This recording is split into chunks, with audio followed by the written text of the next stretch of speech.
Good. Yeah. All right. Hi, everybody. Thank you for coming. I just feel so lucky and honored to be interviewing Chelsea, who's actually my former boss, and a favorite boss of mine from, over many bosses over time. And I always admired her as a boss. She's very self-possessed, and she's very smart, and she's very thoughtful. And I knew she was a good writer because as an editor, you don't write so much, but I'd read a little bit of her writing. But when I read this book, Mother Brain, which is actually a little bit out of my wheelhouse, Chelsea's background is as a science writer, and I don't normally read that much science. And I'm also not a mother. But I am just filled with admiration. It was a wonderful book in a million ways, and I'm really excited to be talking to Chelsea about it. Thank you, Peggy. So kind of you. I am so excited to be here. So many familiar faces in the audience. Thank you all for coming. Thank you to the Press Herald for having me, and to Peggy, who I always love being in conversation with, but especially in this kind of context. And to the Portland Museum of Art for hosting, to Strawberry Mojni and the whole Press Herald team who made this event happen. And also a special shout out to Becca at Back Cove Books, who is here selling books. After she learned this morning that there was no bookseller here, she said, well, I've got a box, I can show up. So please buy a book. And thank you to Becca for being here. This book came out in September, and each event that I've done since then has been really special in its own way. And I've been really excited about tonight because the very first scene of this book is from when I was an editor at the Press Herald. It takes place in the closet where I pumped milk for my newborn son. And the very last scene of the book takes place here in this very auditorium and in the hallway outside. So it feels very full circle, literally. And I'm just going to read the last scene of the book. Is just a couple of pages. It's a little unusual to read the last scene, but it's so perfect. And I mean, to read it here in the space, and you can visit the statue outside, just right out here in the hallway afterward, that this scene is about.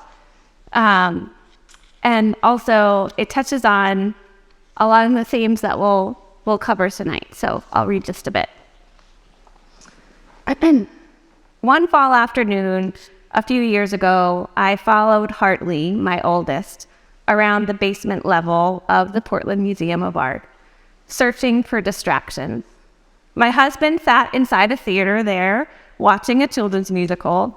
Our youngest was in his lap right here, giggling and waving his whole body at the performers. For Hartley, the show was too much. Instead, we visited the bathroom and the cafe. We read and reread the signs posted outside an interactive exhibit under construction. We tried all the chairs in the lobby. We rode the elevator. That's where I met Jochebed. The marble statue of the Mother of Moses, circa 1873, sits tucked into an alcove next to the bank of elevators.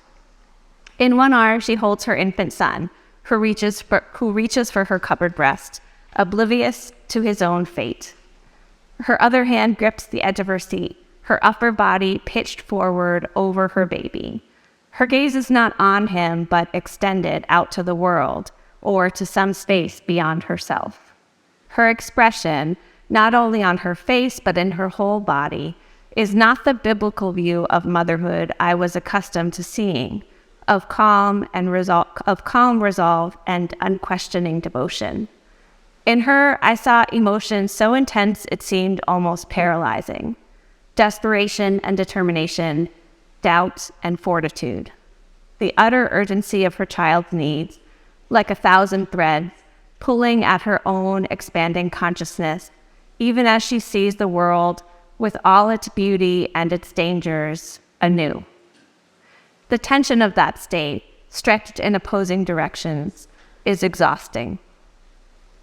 I didn't yet know the story of Jochebed, told glancingly in the Bible's book of Exodus.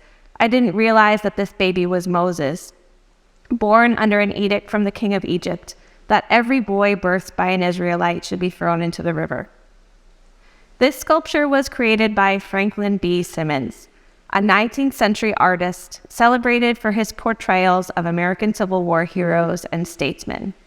His statue of Ulysses S. Grant, sword in hand, stands on a pedestal in the center of a grand rotunda on the museum's main floor.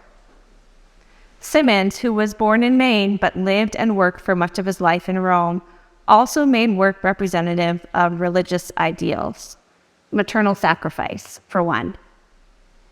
Perhaps Simmons's Jochebed is searching her mind for a plan to save the baby whose life, at 3 months, she can no longer hide. Or perhaps the artist intended this to be the moment at which she begins to rise from her seat, to place the infant in a basket made of papyrus and pitch, and send him down the Nile in a last-ditch effort, one she couldn't have been certain would succeed, to save his life. The statue, which casts a likely brown-skinned woman in white stone, was celebrated in Simmons's time for its success in contrasting inner turmoil and outward repose, but also for the exquisite delicacy and loveliness of Jochebed herself, as one early 20th century art writer put it, for how it captures the mystic beauty, the very ideal of maternity. I kept coming back to Jochebed as I learned more about parenting and the brain.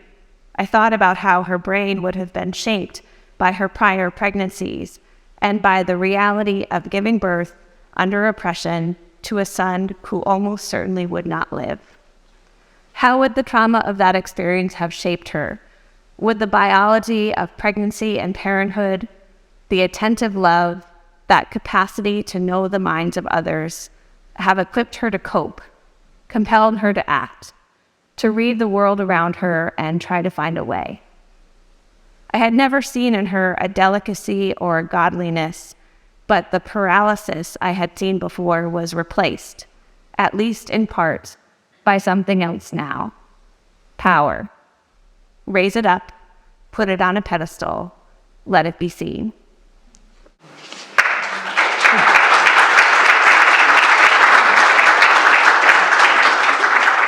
So fun to read that here. Brilliant. I promised you just a few minutes ago, Chelsea asked me, what is your first question? It's helpful for her to know the first question. But after hearing that, I changed my mind. So that's no longer my first question. I just thought maybe you could tell us a bit about the genesis of the book. Oh, yeah. Where did, I know there was a Boston Globe article. Where did the book come from? How did you start? Yeah, I mean, it really came from those early months with Hartley. My oldest was born in 2015. I was really overwhelmed with worry. He was born a little bit on the small side. He was 5 pounds, 12 ounces. And I went back to work at a little after 3 months. And I just worried all the time. I worried about his growth and his well-being and my own capacity to take care of him. And I felt like there was the sort of certainty or warmth that I had expected in new motherhood. You know, I was also full of wonder and love and awe of him, but this worry was sort of a constant static, never not there. And I went looking for the words that could really help me to understand that feeling. And I found them first in the research on maternal anxiety and its connection to brain changes that happen in new parenthood. And I just went down the rabbit hole of looking at that research and realizing that it's not just people who have anxiety postpartum whose brains are changed. It's not only those who experience mood and anxiety disorders, but it's everyone who is engaged in caring for an infant, gestational parents and non-gestational parents. Their brains are changed by it. And so I wrote an article for the Boston Globe that ran in 2018, and it went viral. It's still like a very widely read story there 5 years later. And so I had been thinking about writing a book and realized then that there was a demand for it too. And a year later, I got the book deal and have been focused on this pretty much since. And I think a sort of, I'm guessing, that one thinks, and maybe you thought, that you have a baby and you sort of immediately both adore the child and know exactly what to, or if you don't know what to do the first few days, within a few weeks, you figure out. It's sort of this. Everyone tells you it's going to be hard, right? In fact, I remember, everyone tells you it's going to be really hard, and you expect to lose sleep, and the logistics of your life will change.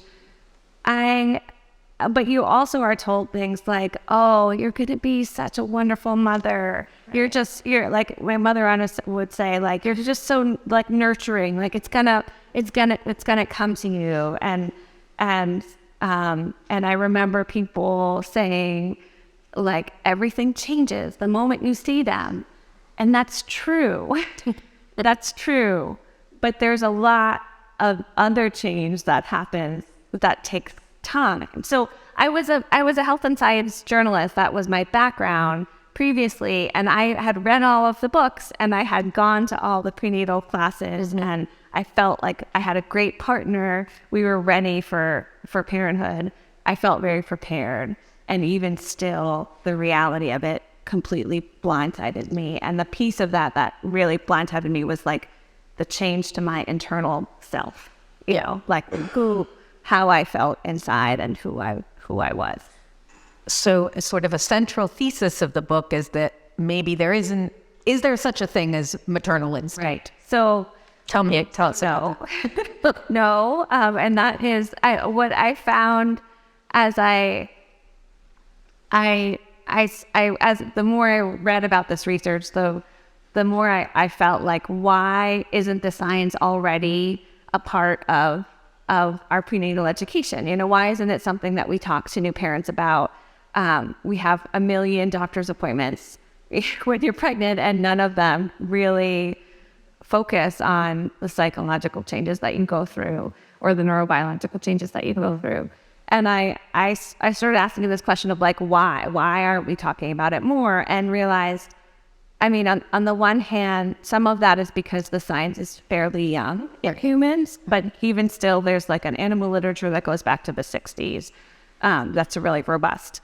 And I think the other reason is that we have this other story, which is that the capacity for caregiving is something that is innate and automatic and distinctly female, and that all of that is grounded in science, and actually none of that is true.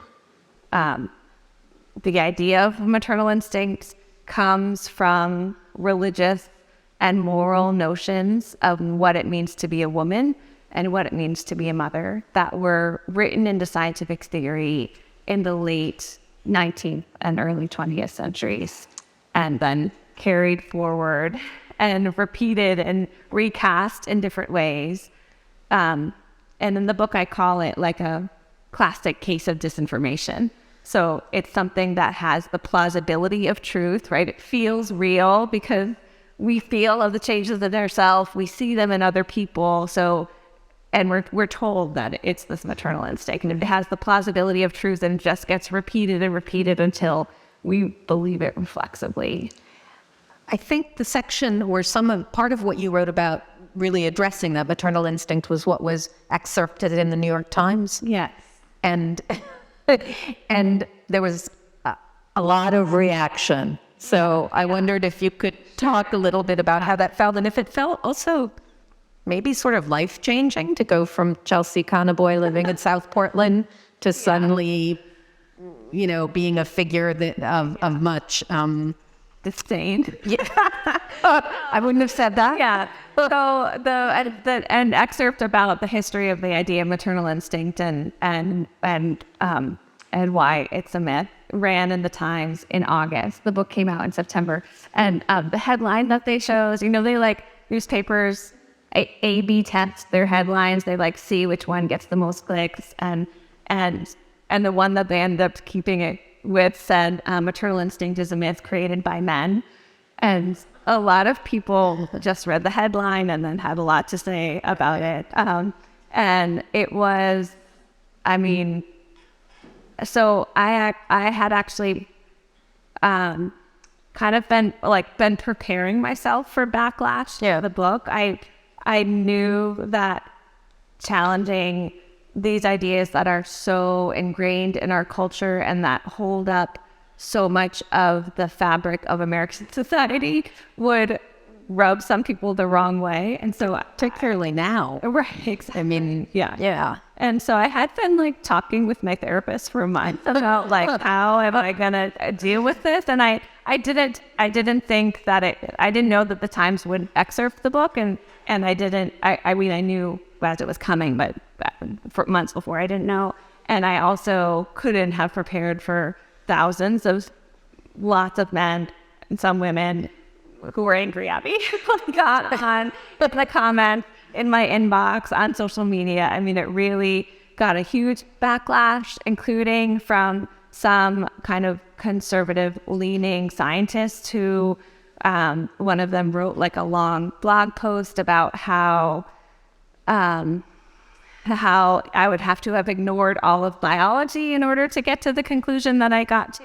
I assume he hadn't read the book. Hadn't read the book. Yeah. They don't know that it's all about the neurobiology and parenthood. He also said things like, if she had only read the work of Sarah Blaffer Hrdy, who's this really notable anthropologist who did some foundational work to change how we think about parenting in primates, she wouldn't have come to this idea if she had read Sarah's work. Sarah's work is like foundational to this book. I interviewed her multiple times.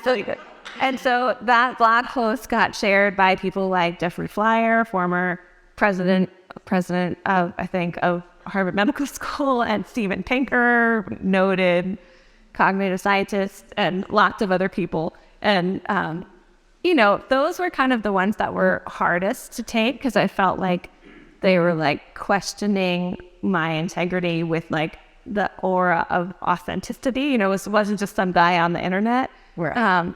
But ultimately, I guess how I felt about that stuff is like, I'm doing my job if it's making people mad. Honestly, like it's not an idea that it's just gonna go down easy for lots of people. It challenges something, Right? And if anyone who may have read the book, there's like 50 pages of footnotes. Like I show my work for exactly that reason. Like, Yeah. I'm not a neuroscientist. I wanted to be really clear where I got my information and how I came to the conclusions that Did you answer any of those? Did you try to answer those thousands? I had a back and forth with the guy who wrote the blog post. Yes. And I sent him a book, which was very kind of me. And I never heard back. Oh, he hasn't called you to say I got it all wrong. No. Yeah, no. I sat behind Steven Pinker on an airplane recently, and I thought about I didn't have any. So if it's not maternal instinct, how do we learn how to parent? Yeah. So an instinct is, by definition, a rigid pattern of behavior. It is something that unfolds in like a universal pattern across the species. That's what an instinct is. What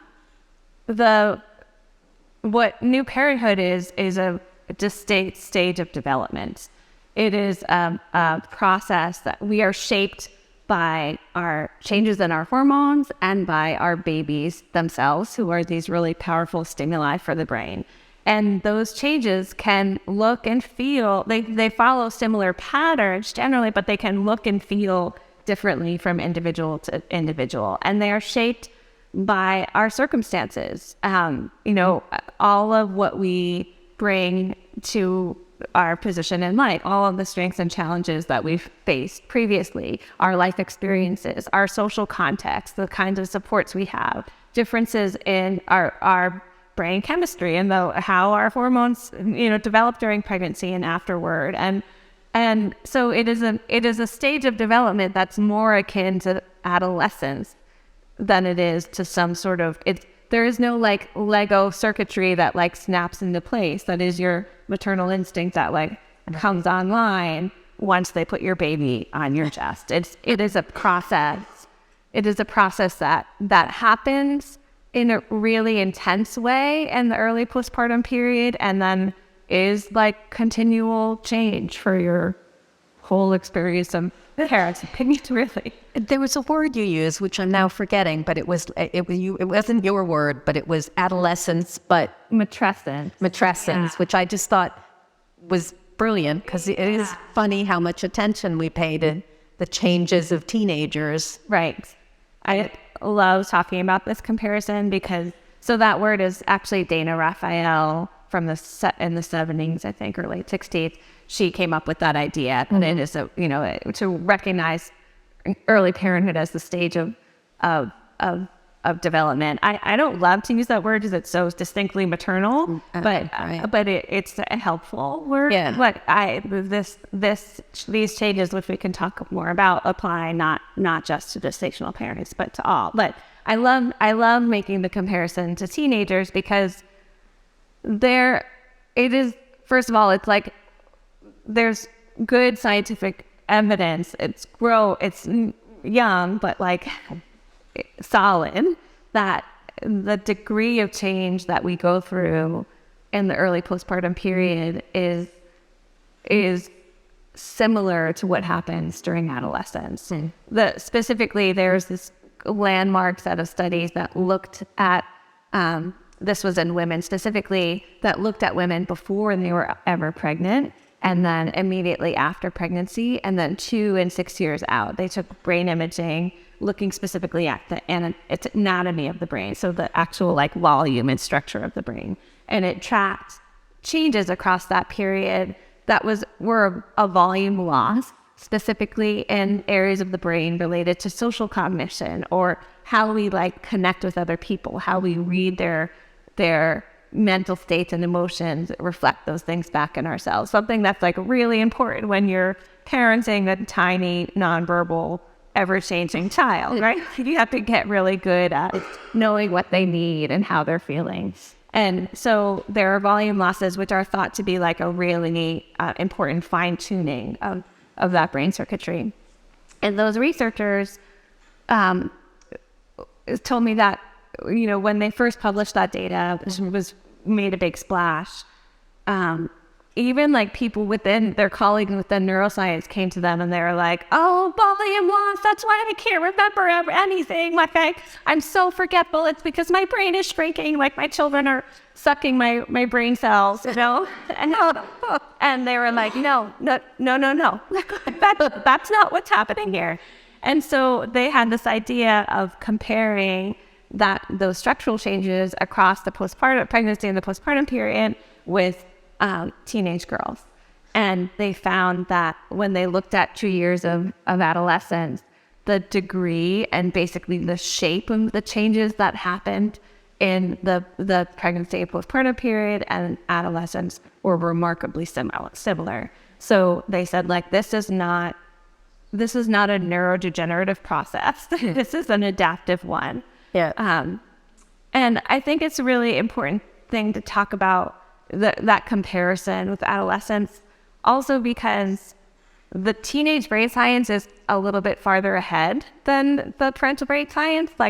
And we've used it in really important ways. Like, we've taken that science and we've used it to change school start times and disciplinary practices and public health messaging around things like substance use and other risky behaviors. And we've also taken it and we've given it to parents themselves, and we've given it to teenagers to say, like, this is what's happening in your brain, and this is what you need to understand in order to really take care of yourself and like to understand your mental health. Which sort of gets back to where you started, saying that you went to appointment after appointment, right, and nobody is saying, here's what's, right, that they may be saying, here's what's going on in your, uterus, but right, not here's what's going on in your brain. Right. Let's get out the tape measure and measure your belly again. Right. Let's not talk about anything above the neck. Right.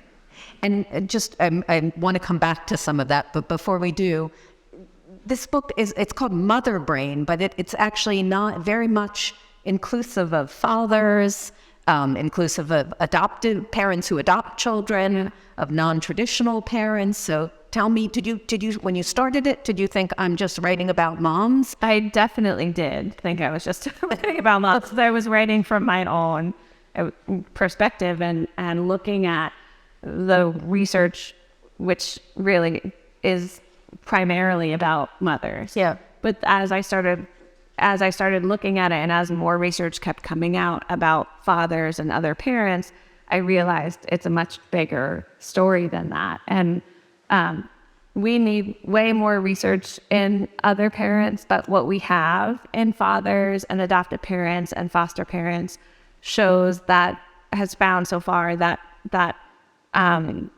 the changes, pregnancy, of course, is like, it's a very distinct, intense, powerful physical and psychological experience, and there's no denying that.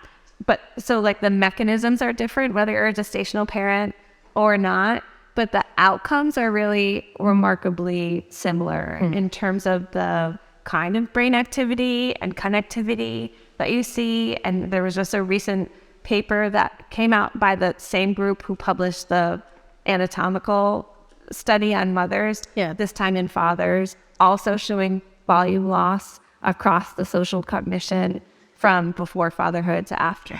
So we're seeing, the more research that comes out, the kind of like more generous really the story is to say what shape the parental brain is shaped by time and attention. And from the baby point of view, the baby's trying to get to adulthood, so it needs whoever is around to be, if I'm understanding the book correctly, right? Like mom is good, but if mom's not around. Yes, especially in humans, right? Yeah. So something I like to say is that in humans, mothers have always been really important, and they've never been enough. Something that differentiated humans from other primate species way back at the beginning is that we started having babies in closer succession. It is the thing that really made us a hypersocial species and that allowed us to proliferate and become the most dominant primate species on the planet. And the way, we have this narrative of like the hunter-gatherer, the female like close to the fire or gathering, taking care of the babies, and the man at the hunt bringing his meat home to his family. And like, that's never actually probably been true. It was much, we could go on about this, but like the men went to the hunt and the calories that they brought home were extremely important, but they were also really unreliable. And because sometimes you went out and didn't get anything. And so when anyone who has raised children and know how many times a day they ask for a snack knows that you need really reliable nutrition. And that was likely provided by the women who were caring for them. But also we know that humans started having the babies in closer succession. And so it's thought that some of the people who are doing that provision of food were helpful grandmothers who lived a little bit past their own childbearing years and helped their daughters to take care of their children. And in doing so, made it possible for them to have another baby before that first baby was self-sufficient, and also passed on their longer living genes and created menopause and shaped the human brain in such a way that babies became really, really good at capturing the attention of whatever adults were around them, at capturing the adult's attention and not letting their mother get too far away. And adults became really good at being caught. So I think we need another hour. So I just, to change entirely for a moment, Chelsea and I met for breakfast yesterday, and and you told me a story, which I just can't decide if it's heartbreaking or funny, but Forget which. about when Chelsea was on the Today Show. No, I was. What happened? Oh gosh, it was Good Morning America. Actually. Oh, oops, I'm sorry. Yeah, I mean, it feels heartbreaking, but I was supposed to be on Good Morning America.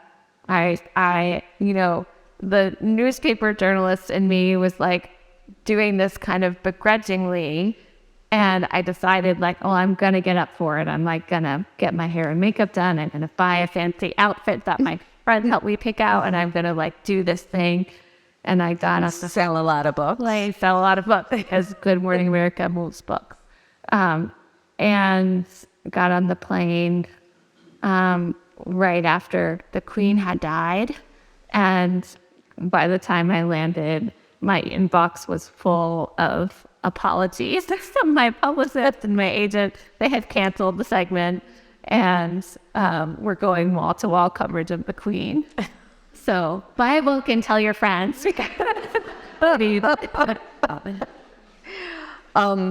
And I sort of asked that there because we were talking kind of heavily about science and trying to get in a lot of the science quickly.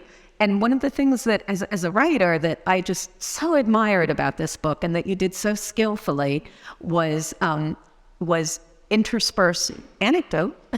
It was like a combination. It was a combination of very heavy research and trying to explain in extremely accessible terms what that research meant. You did a lot of reporting and you talked to a lot of parents, and their stories were often woven into the book. And then you also a little bit, memoir is too strong a word, but a little bit about your own situation and your own parenting and where that fit into your thinking with this book.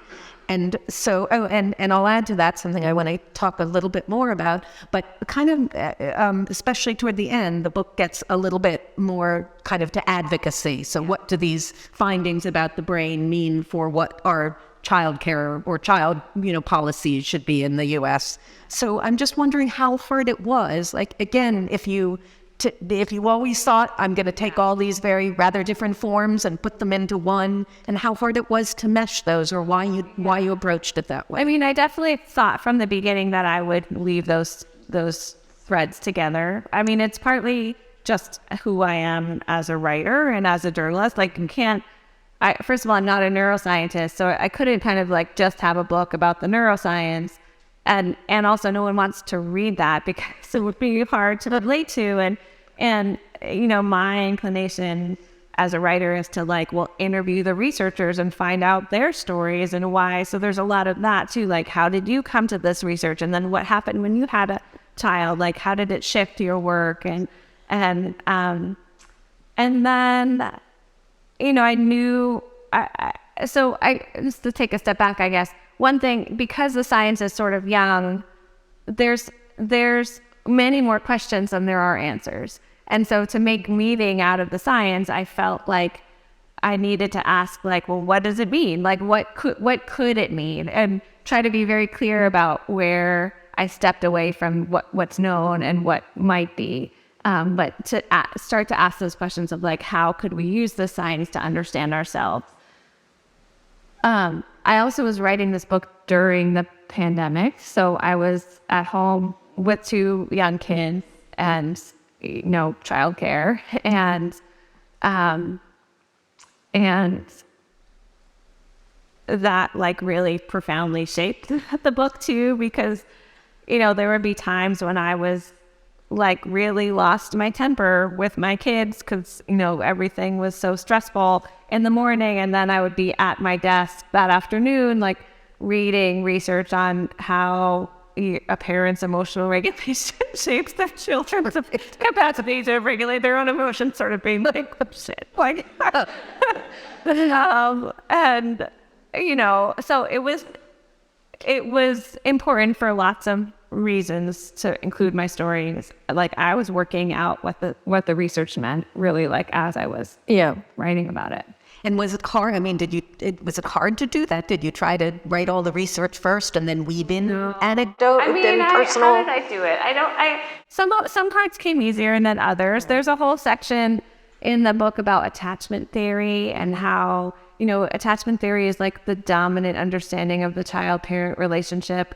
And it's really problematic. The history of attachment theory is really, really problematic. It looks at the connection between mothers and babies as if they exist in space without any real consideration for partners or siblings or other family members or neighbors or racism or poverty or climate change or neurodivergence. Like, it is really, really problematic. And so that part, I feel like I grappled with that for months because I had to talk about it. I didn't really know how to talk about it. It brought up all sorts of weird stuff in me and like about my relationship with my kid. And I feel really good about where it ended up, but but it took a long time.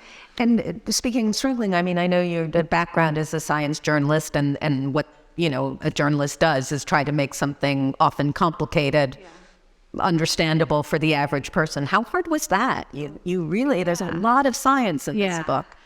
So I say I'm a health and science journalist, and I did write a lot about science, but I also, like, my expertise previously within that category was much more like medical literature and health policy. So like neuroscience is sort of over here, it feels like it was a very steep learning curve. And I would say what I did was I relied on the experts who I know how to interview experts and get to and keep going back until I have a good understanding. And I did a lot of work to make sure I got that science right. I got a grant from the Alfred P. Sloan Foundation to do some of this work, and it helped me to hire a fact checker and a science advisor. I hired a neuroscientist who studies the teenage brain, actually, to read the book and make sure it. But how do you turn around and then make that the rest of us understand? So you understood it. Oh, how do you make it so that we understand it? I think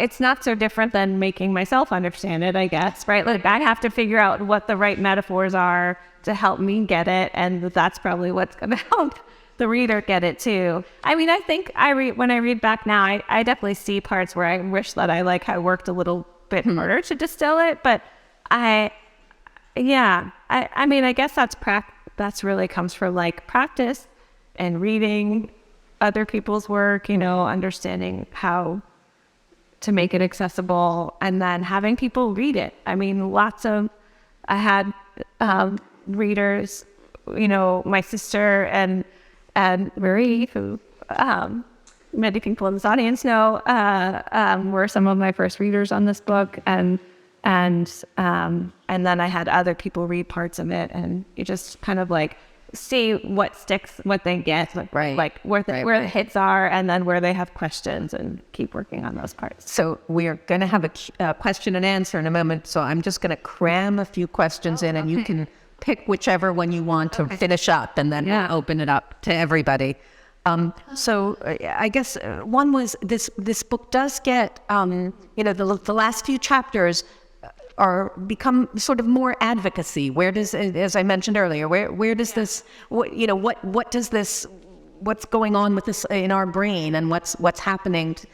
What does that mean for changes we should make as a society? So I want to ask you what should change. Yeah. And then I also maybe wanted to ask if there's something like, you started the book feeling like, I want to understand why I'm so worried, or why I don't think I'm a good parent, or feeling the things I should be feeling. What takeaway would you give to young parents? Yeah. So it's interesting to call it advocacy, because it's like, is it advocacy, or is it just like calling it as it is? Like, we have no infrastructure to support young families pretty much at all in this country. But you were living during the pandemic more, at any time, but especially. The pandemic in lots of areas in our society brought to light where our gaps in the social safety net were, and this was a big one. I can't remember I just heard this, I'm going to say this wrong, but I think in like September 2020, I don't know, like 800,000, maybe more than that, women dropped out of the workforce in 1 month. It might be higher than that. Don't quote me on it, but like a ridiculous number, right? Because they had no other option. Right. And it fell on them. Like it wasn't a shared burden across parents. Right. And so, can I just jump in and say one thing? When you came back, so this was before the pandemic, when Chelsea came back to the office, to the Press Herald, after your first child, after your first son was born, I just remember it because Chelsea's always very sort of calming presence and like, you know, and it's kind of, newspapers are stressful places. So having a boss who's kind of relaxed and calming and feels, you know, is helpful when you're feeling panicky that your deadline's staring at you and you'll never get it done. But you could see how stressed out you were.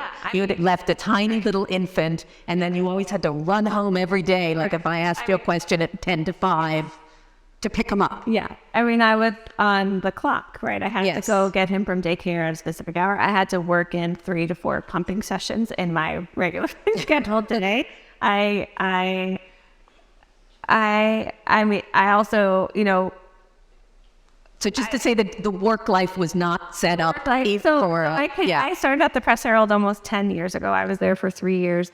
And I think, I could be corrected if I'm wrong, but I think I'm the only person still who has had a baby in those 10 years. So a gestational parent in the newsroom. In the newsroom. So, which is, you know, I could like talk about how the Press Herald could do it better, but also all newsrooms could do it better. Yeah.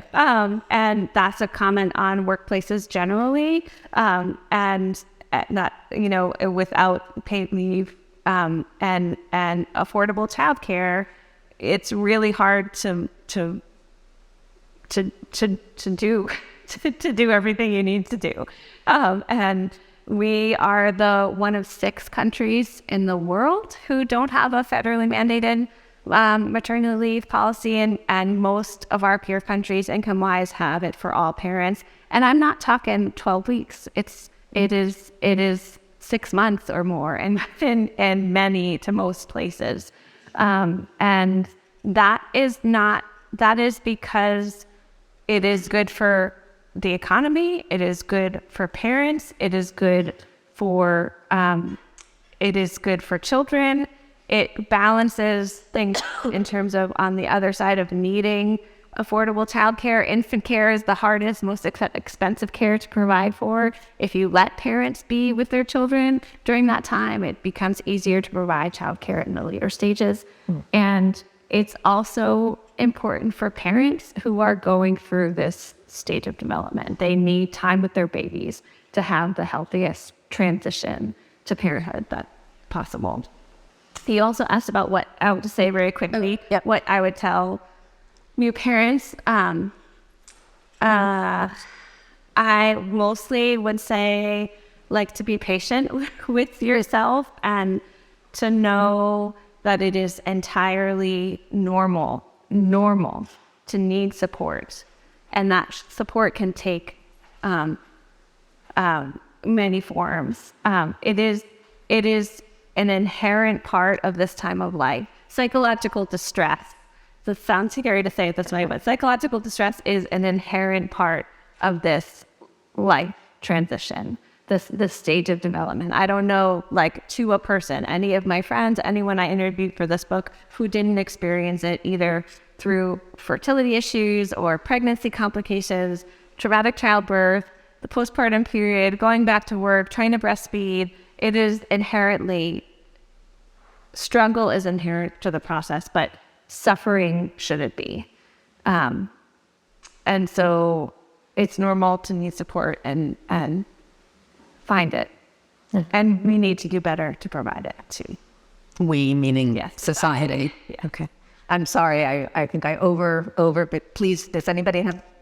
If you have a question, just put your hand up. I'll come to you. Okay. I'll ask. Oh, hi. I had a question. I think the point about having extended family leave is wonderful. I remember having to go back to work after 6 weeks and crying every day. So what else do you see like would be helpful? I'm not having read the book yet, but for parents to prevent child abuse and neglect. To prevent child abuse and neglect. Yeah. What other ideas? Yeah. I mean, that's a complicated question, and it's one that I'm not an expert in, but I would say we make it especially hard for any parents who are marginalized in any way, and in particular, I mean, a pregnancy can ruin you financially. And so that's not a great place for a child to start. So I would start with their full access to reproductive rights, including abortion services that should be covered as an essential healthcare service, which it is. And also, paid leave goes a long way to helping people to have job security, financial security, and access to insurance in those early times of life, or times of during the perinatal period. There's a big issue. We think about how mothers being covered by insurance, but there's a lot of churn that happens. If you are pregnant, you lose your job and you don't get enrolled in Medicaid, and then or right away, even though you can, because it's hard to get there, it's hard to do all of the work to get your coverage. And then up until very recently, you could lose that coverage at 60 days out. It's still kind of tenuous. So stability, I would say, financial and emotional stability, whatever we can do to increase that would go a long way. Thank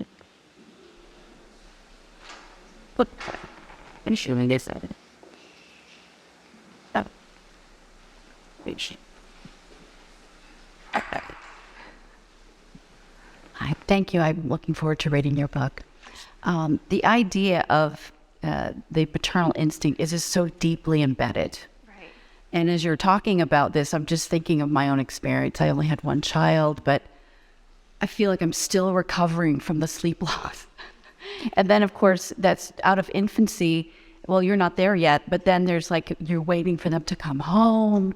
They're out after 11. They've missed their curfew. It's like this long process that seems to never end. So I guess the question is, do you see a time where people will shift to thinking this really isn't the maternal instinct per se? This is just being a responsible parent, and then you choose that. It's not in you. You're not, it's not there because you're a mom or Right. or I guess a parent either, but it's just so deeply embedded in the culture. I mean, even the idea of like nesting, right? Yeah. When you're, Right. everyone's like, oh, you wait, you're going to rearrange all your furniture and all your clothes. And so I just remember thinking, okay, that's kicking in now. The nesting is kicking in. You actually start the book with a bird and a nest. Oh, yeah, exactly.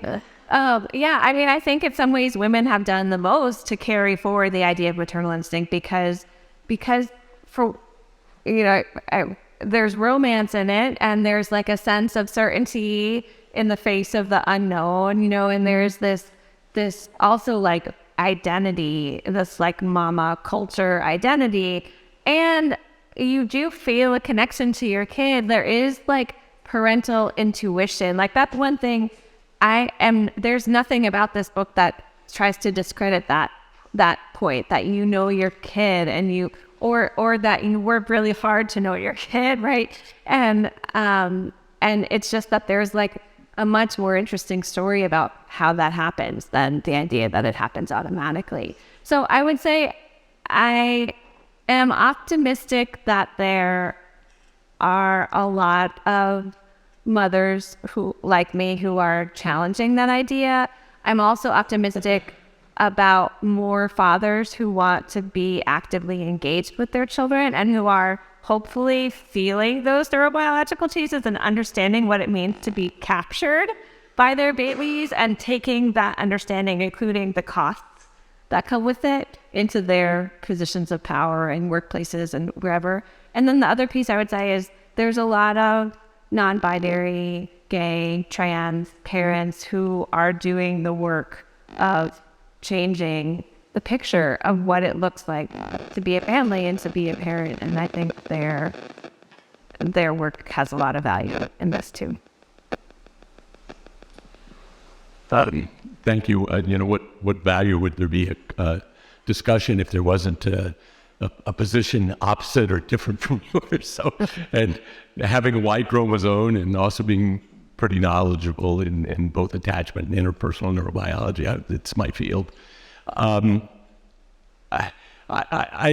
appreciate a lot of what you're saying. I do, but for me, the assertion that those who don't have a Y chromosome, 2 X's, and those who do, that evolution would not have played a part in supporting a kind of capacity for the demands of what it is to carry a child within you, to breastfeed a child. It just makes no sense to me that we would need to step away from that. Now, if you ask, I understand the concept of alloparenting, and I understand the pruning of the brain and some of the things that you're talking about. I'm not taking issue with that. I'm just saying I'm not certain why we would want to say that there aren't certain aspects that we bring that are probably instinctual. Instincts unfold at different stages over the course of development. So it's just, for what it's worth, that's my question for you is why wouldn't evolution have played a role in some of that we now in the last 400 or 500 years have decided that culturally we're going to think about it differently. I am not looking to put anybody into a box, but I'm also not looking to not attend to some inherent differences. The question exactly? Well, why would evolution not have played a part in differentiating capacities for males versus females, males carrying the child and having the breastfeeding capacity? It just doesn't make sense to me. Sure, absolutely. There would be some instinct that would also go with that. I mean, it's my understanding that like a lot of people who study human behavior have stopped using the framework of instinct generations ago. This was one where... Okay, so we're putting instincts aside. You're asking what To be towards certain behaviors. Yeah. So I mean, I think that there are differences in the physiological differences in those who can carry a child and breastfeed a child, and those who can't. That's what. Yeah, but so I guess you don't. My thought is you don't need psychological differences in order to have those physiological differences. A, but then B, evolutionary. So caregiving is a really powerful evolutionary lever, right? It is something that helps us to adapt to our ecological niche. And often some of the challenges that I get to this book are around things. People say things like, how can you say this isn't real? Have you ever tried to get between a mama bear and her cub? Or, I saw the cat in my barn wouldn't let me come near her babies. And I'm not saying that like that. So we like to put our ideas of gender onto other species. But the reality is that caregiving across mammalian species is, yes, predominantly maternal, but in the 20% of species that are not predominantly maternal, there's incredible diversity, including co-parenting where there's true shared caregiving, including certain species of monkeys where the males do all of the caregiving and just bring the child to the female to nurse. There is research that's being done at MIT and Harvard that just won a big award a couple of years ago, the Breakthrough Prize, that shows that some of the neurons that are in the hypothalamus, which are thought to be really that